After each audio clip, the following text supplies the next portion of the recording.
മുകുസ് മെസ്സിലേക്ക് വളരെ സ്നേഹത്തോടെ സ്വാഗതം ചെയ്യുന്നു.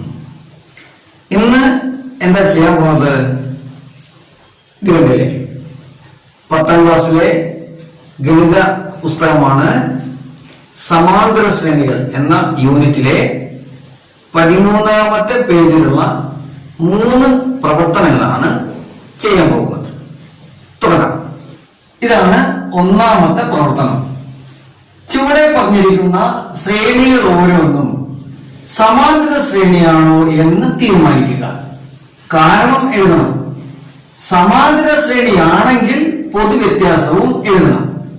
അപ്പൊ ഇങ്ങനെ ഒരു ആമുഖം കൊടുത്ത ശേഷം 1, 2, 3, 4, 5, 6 ചോദ്യങ്ങൾ ഇതുമായി ബന്ധപ്പെട്ട് കൊടുത്തിട്ടുണ്ട്.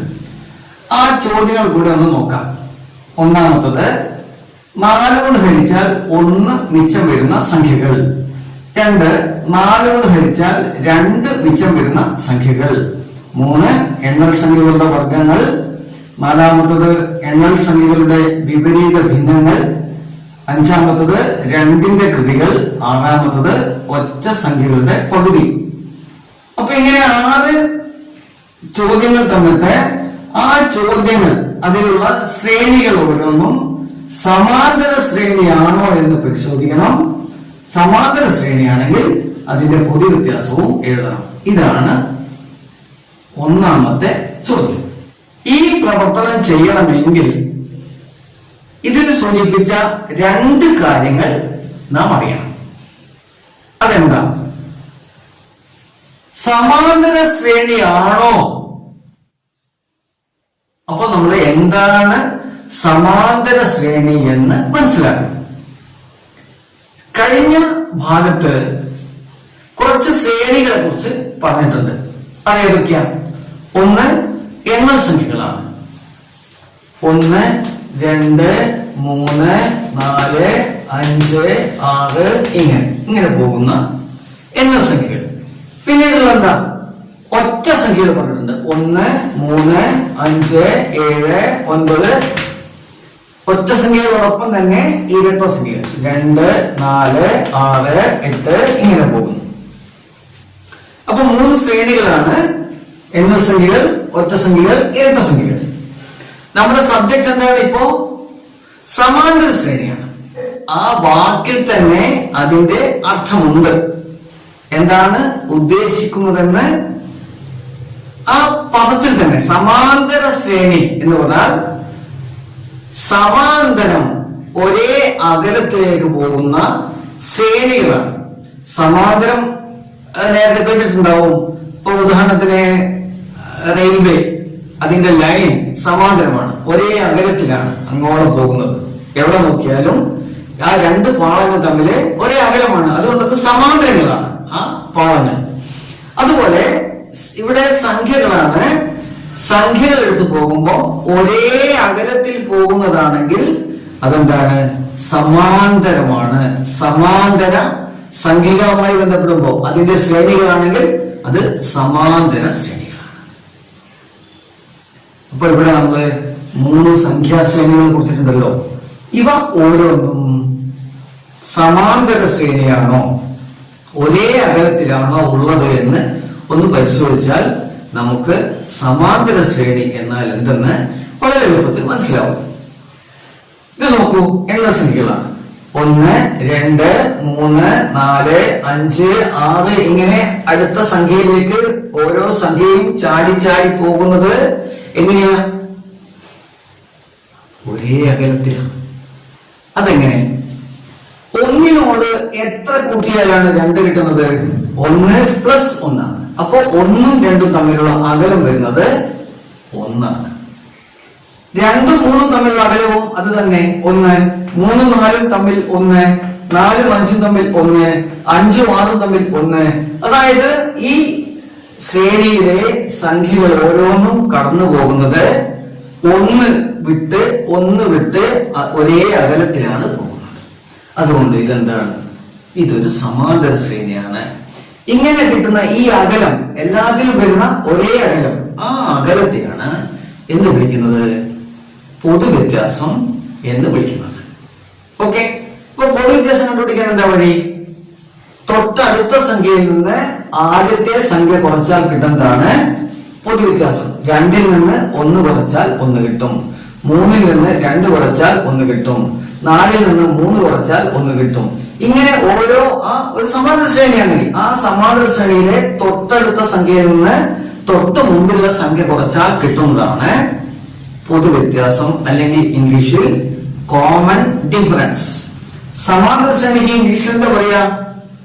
Arithmetic sequence. Arithmetic sequence. Okay, അപ്പോ അരിത്മെറ്റിക് സീക്വൻസ് കിട്ടി. പിന്നെ പൊതുവ്യത്യാസം അല്ലെങ്കിൽ കോമൺ ഡിഫറൻസ് എന്ന പദവും കൂടെ കിട്ടി. ഇനി അതോടൊപ്പം തന്നെ ഒന്നും കൂടെ പരിചയപ്പെടാം. ഈ സംഖ്യാശ്രേണിയിലെ ഓരോ സംഖ്യയെയും നമ്മൾ വിളിക്കുന്നത് പദം എന്നാണ്, ഇംഗ്ലീഷിൽ ടേം.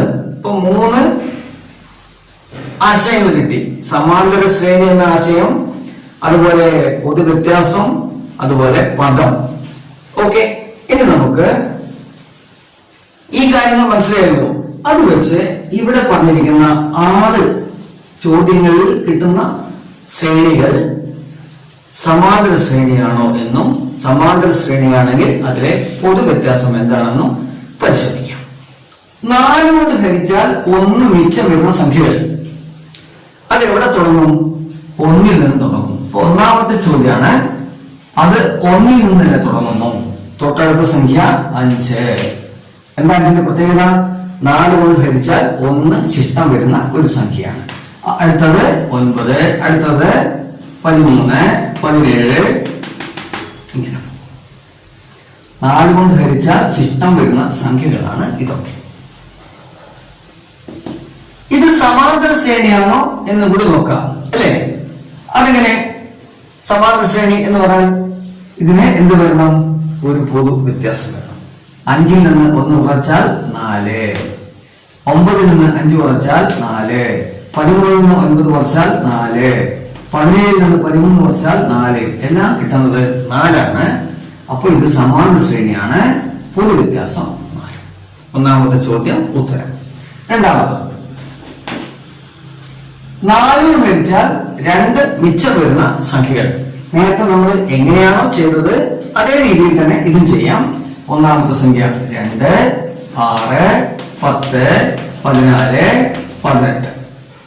ഒറ്റയടിക്കാണ് ഇത് സമാന്തര ശ്രേണിയാണെന്ന് മനസ്സിലായി. 6ൽ നിന്ന് 2 കുറച്ചാൽ 4, 10ൽ നിന്ന് 6 കുറച്ചാൽ 4, 14ൽ നിന്ന് 10 കുറച്ചാൽ 4, പൊതുവ്യത്യാസം 4 കിട്ടുന്നുണ്ട്. ഇത് ശ്രേണി സമാന്തര ശ്രേണിയാണ്. ഇത്രയേ ഉള്ളൂ. മൂന്നാമത്, എണ്ണൽ സംഖ്യകളുടെ വർഗങ്ങൾ. എണ്ണൽ സംഖ്യകൾ 1, 2, 3, 4, 5, 6, 7, 8, 9, 10, 12 അല്ലേ? അതെ.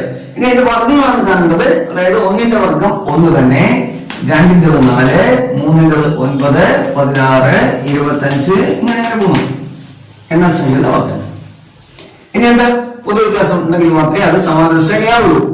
4ൽ നിന്ന് 1 കുറച്ചാൽ 3 ആണ്, 9ൽ നിന്ന് 4 കുറച്ചാൽ 5 ആയി. അപ്പൊ ഇവിടെ വ്യത്യാസം വന്നു. പൊതുവ്യത്യാസത്തിൽ വ്യത്യാസം വന്നു. അപ്പൊ ഇത് പൊതുവ്യത്യാസമല്ല, അല്ലെ? അപ്പൊ ഇതെന്തല്ല, ഈ ശ്രേണി സമാന്തര ശ്രേണിയല്ല. നാലാമത്തത്, എണ്ണൽ സംഖ്യകളുടെ വിപരീത ഭിന്നങ്ങൾ. എന്താ വിപരീത ഭിന്നങ്ങൾ എന്ന് പറഞ്ഞാൽ? ഇപ്പൊ 9 എന്ന സംഖ്യ, അതിന്റെ വിപരീത ഭിന്നം എന്താ? 1/. ഓക്കെ, അതായത് 2 സംഖ്യകൾ തമ്മിൽ ഗുണിച്ചാൽ 1 കിട്ടുമെങ്കിൽ അവ വിപരീത ഭിന്നങ്ങളാണ്. 9 ഗുണിക്കണം 1/9. 9ഉം 9ഉം കിട്ടില്ലേ? ബാക്കി 1 കിട്ടി, 1 കിട്ടിയല്ലേ? അങ്ങനെ കിട്ടുന്ന സംഖ്യകളാണ് വിപരീത ഭിന്നങ്ങൾ. അപ്പോ എണ്ണൽ സംഖ്യയുടെ വിപരീത ഭിന്നങ്ങളാവുമ്പോ ആദ്യത്തെ എണ്ണൽ സംഖ്യ 1 ആണ്, അതിന്റെ വിപരീത ഭിന്നം 1/1, അതായത് 1 തന്നെ. അടുത്തത് 1/2, 1/3, 1/4, 1/5, ഇങ്ങനെയാണ്. ഇത് സമാന്തര ശ്രേണിയാണോ എന്നറിയാൻ എന്താ വഴി? ഇപ്പം ഈ ശ്രേണി കിട്ടി. ഇത് നാലാമത് പറഞ്ഞ അതിന്റെ ശ്രേണി കിട്ടി. പക്ഷെ ഇത് സമാന്തര ശ്രേണിയാണോ എന്നറിയണമെങ്കിൽ പൊതുവ്യത്യാസം കണ്ടുപിടിക്കണം, അല്ലെ? അതിന് 1/2 നിന്ന്, അതായത് തൊട്ടടുത്ത ഈ പദത്തിൽ നിന്ന് തൊട്ടിപ്പുറത്തെ പദം കുറക്കണം, അല്ലെ? 1/2 മൈനസ് 1. എങ്ങനെ കാണും? ഇതിന്റെ പൊതു ചെയ്തെടുക്കുക, അല്ലെ?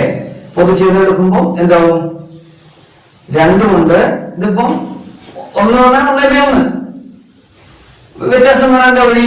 ഒന്നിനോട് ഒന്ന് ഗുണിച്ചു 1 മൈനസ് രണ്ടിനോട് ഒന്ന് ഗുണിച്ചു 2 ബൈ 2 ഗുണിക്കണം 1 2 1 മൈനസ് 2 മൈനസ് 1 ബൈ 2. അപ്പൊ ഇവിടെ ഇവ തമ്മിലുള്ള വ്യത്യാസത്തിലാണ് -1/2 ഇവ തമ്മിലുള്ള വ്യത്യാസം. ഇനി 1/3 നിന്ന് 1/2 കുറച്ചിട്ട് -1/2 കിട്ടുകയാണെങ്കിൽ ഇത് രണ്ടും ഒരേ വ്യത്യാസം വന്നു അല്ലേ? അങ്ങനെയാണല്ലോ. നമുക്ക് നോക്കാം. 1/3 മൈനസ് 1/2 ഇതേപോലെ ഇവ തമ്മിൽ കുറക്കാൻ എന്താ വഴി? ഇത് ഗുണിക്കുക, ഇത് ഗുണിക്കുക, ഇത് ഗുണിക്കുക. 2 ഗുണിക്കണം 1 2 മൈനസ് 3 ഗുണിക്കണം 1 3 ബൈ 3 ഗുണിക്കണം 2 6 2 മൈനസ് 3 മൈനസ് 1 2 ബൈ 6 -1/6 ആണ് ഇവിടെ വരുന്നത്. ഇവിടെ വരുന്നത് -1/2 ഇവിടെ വരുന്നത് -1/6. അപ്പൊ എന്തല്ല? കോമൺ ഡിഫറൻസ് ആണ്, പൊതു വ്യത്യാസമല്ല. രണ്ട് വ്യത്യസ്തങ്ങളായ സംഖ്യകളാണ് ഇവ തമ്മിലുള്ള വ്യത്യാസങ്ങളായിട്ട് വരുന്നത്. അപ്പൊ ഇതെന്തല്ല? ഇത് സമാന്തര ശ്രേണി അല്ല. ഓക്കെ. അഞ്ചാമത് രണ്ടിന്റെ കൃതികളാണ്. രണ്ടിന്റെ കൃതികൾ എന്ന് പറഞ്ഞാൽ 2:1 2:2 2:3 2:4 2:5. അതായത് 2:1 എന്ന് പറഞ്ഞാൽ 2 തന്നെ, 2:2 എന്ന് പറഞ്ഞാൽ 4 8 16 32 ഇങ്ങനെ പോകും. ഇതാണ് രണ്ടിന്റെ കൃതികൾ. 4ൽ നിന്ന് 2 കുറച്ചാൽ 2, 8ൽ നിന്ന് 4 കുറച്ചാൽ 4 ആയി. അപ്പൊ വ്യത്യാസമാണ്. 2 അല്ല 4. കോമൺ ഡിഫറൻസ് ഇല്ല, പൊതു വ്യത്യാസമില്ല. അപ്പൊ ഇത് സമാന്തര ശ്രേണി അല്ല. ഇനി ആറാമത്തെ ചോദ്യം എന്താ? ഒറ്റ സംഖ്യകളുടെ പകുതി ഇത് സമാന്തര ശ്രേണിയാണോ എന്ന് നോക്കാം. ആറാമത്തെ ചോദ്യമാണ് ഒറ്റ സംഖ്യയുടെ പകുതി. ഒറ്റ സംഖ്യ 1 3 5 7 9 പറഞ്ഞില്ലേ? അപ്പൊ അതിന്റെ പകുതി 1ന്റെ പകുതി 1/2, 3ന്റെ പകുതി 1 1/2, 5ന്റെ പകുതി 2 1/2, 3 1/2 ഇങ്ങനെ. ഇനി ഇതിൽ നിന്ന് ഇത് കുറച്ചാൽ മതിയല്ലോ. 1/2 നിന്ന് 1/2 കുറച്ചാൽ 1, 2/2 നിന്ന് 1/2 കുറച്ചാലും 1 തന്നെ, 3/2 നിന്ന് 2/2 കുറച്ചാലും 1 തന്നെ, 4/2 നിന്ന് 3/2 കുറച്ചാലും 1 തന്നെ. അപ്പൊ എല്ലാം നമുക്കിവിടെ എന്ത് കിട്ടുന്നുണ്ട്? പൊതുവായി 1 കോമൺ ഡിഫറൻസ്, പൊതു വ്യത്യാസം കിട്ടുന്നുണ്ട്. അപ്പൊ ഇതെന്താണ്? ഇത് ഒറ്റ സംഖ്യയുടെ പകുതിയുടെ ശ്രേണി സമാന്തര ശ്രേണിയാണ്. ഓക്കെ. ഇനി ഇതിലെ രണ്ടാമത്തെ ചോദ്യം നോക്കാം. ഇതാണ് രണ്ടാമത്തെ ചോദ്യം. ഈ രണ്ടാമത്തെ ചോദ്യത്തിലെ ഇവിടെ കുറച്ച് ചിത്രങ്ങൾ കൊടുത്തിട്ടുണ്ട്. അതോടൊപ്പം 3 ഉപചോദ്യങ്ങളുണ്ട്. നമുക്ക് ഈ 3 ഉപചോദ്യങ്ങൾ ഓരോന്നും എന്താണെന്ന് നോക്കാം. ഓരോ ചതുരത്തിനും എത്ര ചെറിയ സമചതുരങ്ങളുണ്ട്? എത്ര വലിയ സമചതുരങ്ങളുണ്ട്? ആകെ എത്ര സമചതുരങ്ങളുണ്ട്? ഇങ്ങനെ തുടർന്നാൽ കിട്ടുന്ന ഓരോ ശ്രേണിയും സമാന്തര ശ്രേണിയാണോ? ഇവിടെ 2 സമചതുരങ്ങൾ ചേർന്നൊരു ചതുരമുണ്ട്. ഇതില് 4 ചെറിയ സമചതുരങ്ങൾ. ഇവിടെ 1 2 3 4 5 6 ചെറിയ സമചതുരങ്ങൾ. 1 2 3 4 5 6 7 8 ചെറിയ സമചതുരങ്ങൾ. ഇനി നമുക്ക് ഓരോ ചോദ്യവും പരിശോധിക്കാം. ഓരോ ചതുരത്തിനും എത്ര ചെറിയ സമചതുരങ്ങളുണ്ട്? അതാണ് ഇപ്പൊ ഞാൻ തുടക്കം തന്നെ വിശദീകരിച്ചത്. ഇതിൽ 2 4 6 8. അപ്പൊ ഒന്നാമത്തെ ചോദ്യം ഉത്തരം അതാണ്. 2 4 6 8. രണ്ടാമത്തെ ചോദ്യം എന്താ? എത്ര വലിയ സമചതുരങ്ങളുണ്ട്? ഇതിലിപ്പം വലിയ സമചതുരങ്ങളില്ല, രണ്ടും കൂടി ചേർന്ന് ഒരു ചതുരമാണ്. അപ്പൊ സമചതുരമില്ല. അപ്പൊ നമുക്ക് 0 തരാം. ഇതില് ഒരു വലിയ സമചതുരമുണ്ട്. ഇതില് ഇങ്ങനെ ഒരു വലിയ സമചതുരം ഈ 4 കൂടി ചേർന്നിട്ട് ഒന്നുണ്ട്. അതുപോലെ ഈ 4 ചേർന്ന് മറ്റൊരു സമചതുരം, അതില് 2 ഉണ്ട്. ഇതിലും ഇങ്ങനെ ഒരു വലിയ സമചതുരം, ഇവിടെ ഒരു വലിയ സമചതുരം, ഇവിടെ ഒരു വലിയ സമചതുരം, 3. ആകെ എത്ര സമചതുരങ്ങളുണ്ട്? അതിന് എത്രയേ ഉള്ളൂ? ഇത് രണ്ടും കൂടെ കൂട്ടിയാൽ മതി. ഇത് ചെറിയ സമചതുരം, ഇത് വലിയ സമചതുരം. അപ്പൊ 2 0 2 4 1 5 6 2 8 8 3 10. ആകെയുള്ള സമചതുരങ്ങൾ ഓരോന്നിലുള്ള എന്താ? ഇങ്ങനെ തുറന്നാൽ കിട്ടുന്ന ഓരോ ശ്രേണിയും സമാന്തര ശ്രേണിയാണ് എന്നാണ് നമുക്കറിയേണ്ടത്. സമാന്തര ശ്രേണിയാണെങ്കിൽ പൊതുവ്യത്യാസം ഉണ്ടാവും. 4ൽ നിന്ന് 2 കുറച്ചാൽ 2 പൊതുവ്യത്യാസം, 6ൽ നിന്ന് 4 പോയാല് 2, 8ൽ നിന്ന് 4 കുറച്ചാൽ 2. അപ്പൊ ഇതെല്ലാം ഈ 2 പൊതുവ്യത്യാസം 2 ആണ്, സമാന്തര ശ്രേണിയാണ്. ഒന്നാമത്തെ ചോദ്യത്തിന്റെ ഉത്തരം. ഓരോ ചതുരത്തിനും എത്ര ചെറിയ സമചതുരങ്ങളുണ്ട്, ആ സമചതുരങ്ങളുടെ എണ്ണം എന്താണ്? സമാന്തര ശ്രേണിയാണ് ഉള്ളത്. ഇതോ 0, 1, 2, 3. 1ൽ നിന്ന് 0 കുറച്ചാൽ 1, 2ൽ നിന്ന് 1, 3ൽ നിന്ന് 2 കുറച്ചാൽ 1, എല്ലാം 1. അപ്പൊ ഇതും സമാന്തര ശ്രേണിയാണ്, ഇതും സമാന്തര ശ്രേണിയാണ്. 11ൽ നിന്ന് 8 കുറച്ചാൽ 3, 8ൽ നിന്ന് 5 കുറച്ചാൽ 3, 3 ഇതൊക്കെ 3. അപ്പൊ ഇത് 3 എന്താണ്? സമാന്തര ശ്രേണി തന്നെയാണ്. ഓക്കെ, ഇനി നമുക്ക് അടുത്ത മൂന്നാമത്തെ ചോദ്യം എന്താണെന്ന് കൂടി നോക്കാം. ചിത്രത്തിൽ ഒരേ അകലം ഇടവിട്ടാണ് താഴത്തെ വരയിൽ നിന്ന് ലംബങ്ങൾ വരച്ചിരിക്കുന്നത്. അപ്പൊ ഇവിടെ ഒരു ചിത്രമുണ്ട്. ആ ചിത്രത്തിലെ താഴത്തെ വര എന്ന് പറയുന്നത് ഈ വരയാണ്. ഈ വരയിൽ നിന്ന് ഇവിടെ ഒരു ലംബം, മറ്റൊരു ലംബം, ഇവിടെ, ഇവിടെ, ഇവിടെ 5 ലംബങ്ങൾ വരച്ചിട്ടുണ്ട്. ഇതോടൊപ്പം ഒരു ചെരിഞ്ഞ വര കൂടിയുണ്ട്. അപ്പൊ താഴത്തെ വര, മുകളിലത്തെ വര, മുകളിലത്തെ വരയിലേക്ക് 5 ലംബങ്ങൾ വരച്ചിട്ടുണ്ട്. എന്താ ചോദ്യം? ഇങ്ങനെ തുടരുന്ന ലംബങ്ങളുടെ ഉയരങ്ങളുടെ ശ്രേണി സമാന്തര ശ്രേണിയാണെന്ന് തെളിയിക്കുക. അപ്പൊ തെളിയിക്കണം. സമാന്തര ശ്രേണിയാണെന്ന് തെളിയിക്കണം. എന്ത് വേണം? പൊതുവ്യത്യാസം. അത് മാത്രം മതി. എന്തിന്റെ പൊതുവ്യത്യാസം? ഈ ലംബങ്ങളുടെ ഉയരത്തിന്റെ വ്യത്യാസം പൊതുവായ വ്യത്യാസമാണെന്ന് തെളിയിച്ചാൽ ഇവ സമാന്തര ശ്രേണിയിലാണ് ഈ ഉയരങ്ങൾ പോകുന്നതെന്ന് തെളിയിക്കാൻ പറ്റും. അപ്പൊ അതിന് നമുക്ക് പക്ഷെ എന്തില്ല, ആ ലംബങ്ങളുടെ ഉയരം തന്നിട്ടില്ല. അത് കണ്ടുപിടിക്കണം.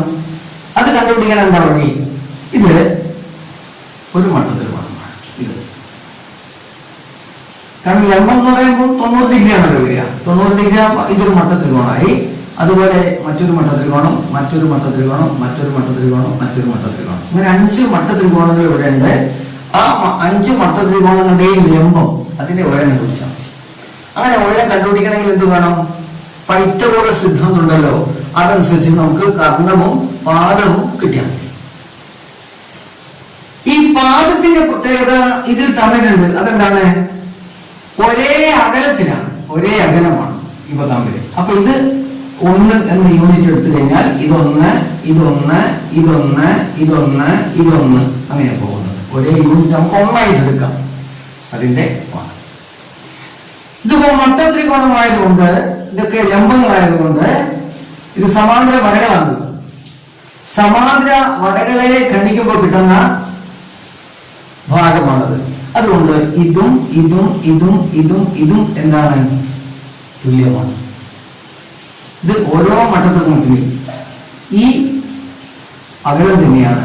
ഇതിന്റെ കർണമായി വരുന്ന അകലം തന്നെയാണ് ഇവിടെ നിന്ന് ഇവിടേക്ക്, ഇവിടെ നിന്ന് ഇവിടേക്ക്, ഇവിടെ നിന്ന് ഇവിടേക്ക്, ഇവിടെ നിന്ന് ഇവിടേക്ക്. അതിന്റെ വിശദാംശങ്ങളിലേക്ക് ഇപ്പൊ ഞാൻ പോകുന്നില്ല. തൽക്കാലം അതങ്ങനെ മനസ്സിലാക്കാം. അപ്പൊ ഇത് നമ്മള് ഒന്നും എടുത്തല്ലോ. ഇതൊന്നാകുമ്പോ അങ്ങനെ ഒന്നും കിട്ടിയല്ലോ. അതേപോലെ ഇവിടെ നമുക്കൊരു അളവെടുക്കാം. ഇതിനേക്കാൾ വലിയ അളവെടുക്കാം. 2 എടുക്കാം, 3 എടുക്കാം, ഇഷ്ടമുള്ള എടുക്കാം. എക്സോണോ വൈന്ന് എടുത്ത് ചെയ്യാൻ പറ്റും. പക്ഷെ അത്ര ഒരു സങ്കീർണത്തിലേക്ക് പോകേണ്ടതാണ്. ഞാനൊരു സംഖ്യ തന്നെ എടുക്കുന്നത്. ഇത് 2 എടുക്കും. ഓക്കെ, അപ്പൊ 5 മട്ടത്രികോണം കിട്ടി. ആ 5 മട്ടത്രികോണത്തിന്റെ കർണവും കിട്ടി, പാദവും കിട്ടി. ഇനി നമുക്ക് ഓരോന്നിന്റെ ലംബം ഒന്ന് കണ്ടുപിടിച്ച് നോക്കാം. ഓക്കെ, അപ്പൊ ഒന്നാമത്തെ എന്താ വരുന്നത്? ഇതാ കർണം സ്ക്വയർ മൈനസ് പാദം സ്ക്വയർ, റൂട്ട് ഓഫ് കർണം square minus 2 square minus 1 square, 4 മൈനസ് 1 റൂട്ട് 3. അതാണ് ഈ ലംബത്തിന്റെ അളവ്. രണ്ടാമത്തതോ ഇതിൻ്റെത് ഇവിടേക്ക് 2 വരും, ഇവിടേക്ക് 4 വരും. 2 കൂടി 4. അതാണ് ഇതിന്റെ ഈ കർണം. ഇതിന്റെ പാദം 1, 3, 2. അപ്പൊ എന്ത് വരും? Root of 4 square minus 2 square, 16 minus 4 root 12. മൂന്നാമത്തെ എന്ത് വരും? ഇത് 6 square minus 3 square, root of 6 square minus 3 square, 36 minus 9 root of 27. നാലാമത്തെ എന്ത് വരും? 8 square minus 4 square. Root of 8 square minus 4 square. 64 minus 16 root of 48. അഞ്ചാമത്തെ എന്ത് വരും? അത് കൂടി ഇവിടെ എഴുതാം. അഞ്ചാമത്തത് 10 square. Root of 10 square minus 5 square. 100 minus 25. അതായത് root of 10 square minus 5 square എന്ന് പറഞ്ഞാൽ റൂട്ട് ഓഫ് 75. അപ്പൊ ഇവിടെ വന്നിരിക്കുന്നത് എന്തൊക്കെയാണ്? Root 3, root 12, root 27, root 48, root 75. അപ്പോ ഒന്നാമത്തെ ഈ ശ്രേണി ലംബങ്ങളുടെ ഉയരങ്ങളുടെ ശ്രേണിയാണ് root 3, root 12, root 27, root 48, root 75. ഇതില് എങ്ങനെയാ കുറക്കണ്ടല്ലേ? ഒരു വ്യത്യാസം കണ്ടെങ്കിൽ ഇതിൽ നിന്ന് എന്ത് കുറക്കണം, ഇതിൽ നിന്ന് എന്ത് കുറക്കണം, ഇതിൽ നിന്ന് എന്ത് കുറക്കണം, ഇതിൽ നിന്ന് എന്ത് കുറക്കണം, അങ്ങനെയല്ല വേണ്ടത്. അതിനെന്താ വഴി? നമുക്ക് ഇതിനെ ഒന്ന് മാറ്റി തീർക്കണം. ഇതിനെയും ഇതിനെയും ഇതിനെയും ഇതിനെയും. അതെങ്ങനെയാ നോക്കിക്കളെ. റൂട്ട് 12 എന്ന് പറഞ്ഞാൽ എന്താ? 4 ഗുണിക്കണം 3 ആണ്. റൂട്ട് ഓഫ് 4 ഗുണിക്കണം 3. 4ന്റെ റൂട്ട് എത്രയാ? 2. 2 റൂട്ട് 3. അപ്പൊ ഇതിന് പകരം നമുക്ക് 2 റൂട്ട് 3 എന്ന് എഴുതാം. അപ്പൊ റൂട്ട് 3 2 റൂട്ട് 3. ഇത് റൂട്ട് 12 എന്നുള്ളത് 2 റൂട്ട് 3 ആയി മാറി. അതേപോലെ 27 എന്നുള്ളതോ? 27 സമം 9 ഗുണിക്കണം 3. റൂട്ട് 27 ആകുമ്പോൾ റൂട്ട് 9 ഗുണിക്കണം 3. 9 റൂട്ട് 3 ആണ്. അപ്പൊ 3 റൂട്ട് 3. അതുപോലെ നമുക്കിത് 4 റൂട്ട് 3 എന്ന് കിട്ടും. ഇത് 5 റൂട്ട് 3. ഇതിനെ ഇതേപോലെ മാറ്റി എഴുതിയാൽ ഇങ്ങനെ കിട്ടും. വെരി സിമ്പിൾ അല്ലേ? 2 റൂട്ട് 3 റൂട്ട് 3 കുറച്ചാൽ എത്രയാ? റൂട്ട് 3. 3 റൂട്ട് 3 2 റൂട്ട് 3 കുറച്ചാൽ അതും റൂട്ട് 3. ഇതും റൂട്ട് 3, ഇതും റൂട്ട് 3. അപ്പൊ പൊതു വ്യത്യാസം കിട്ടി. എത്ര? റൂട്ട് 3. അതുകൊണ്ട് ഇതെന്താണ്? ഒരു സമാന്തര ശ്രേണിയിലാണ് ഇതിന്റെ ലംബങ്ങളുടെ ഉയരം ഉള്ളത്. ഓക്കെ. അപ്പൊ 3 ചോദ്യമായി 3 ഉത്തരവുമായി. ഇനി ഇതിലുള്ള അടുത്ത പ്രവർത്തനം അടുത്ത വീഡിയോയിൽ നമുക്ക് കാണാം.